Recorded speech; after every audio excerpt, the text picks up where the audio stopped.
In this video we are going to learn about the octet rule and how to construct dot and cross diagrams to show the covalent bonding in hydrogen, oxygen and nitrogen. As seen in the video how atoms bond, when two hydrogen atoms bond, the shells overlap, and because each atom only has one electron to share, there are two electrons being shared over two shells. These are represented by a dot and a cross. Which noble gas does this correspond with? Pause the video and continue when ready.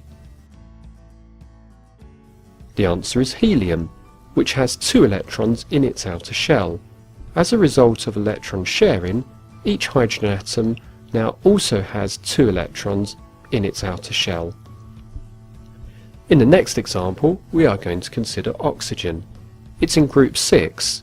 Therefore, how many electrons does each oxygen atom need in its outer shell to fulfill a noble gas structure? Remember, oxygen has 8 electrons in total, so we would need to fill the second shell. Pause the video and continue when you're ready. The answer is that each oxygen atom needs 2 more electrons before fulfilling a noble gas structure. This is also called the octet rule.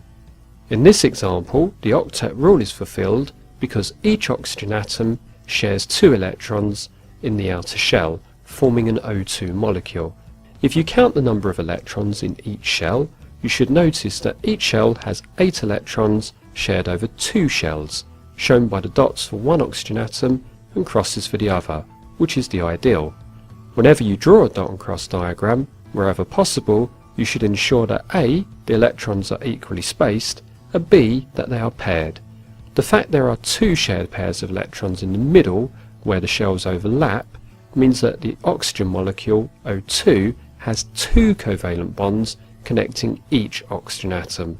This is called a double bond. Each of the nitrogen atoms has 5 electrons in their outer shells. How many electrons, therefore, do you think each will need to share to fulfill the octet rule? Pause the video and continue when ready. If you said that 3 electrons are available to form a shared pair, you'd be correct. You should see that there are 3 shared pairs of electrons in the overlap of the shells. This is called a triple bond. You should also notice that this example fulfills the octet rule.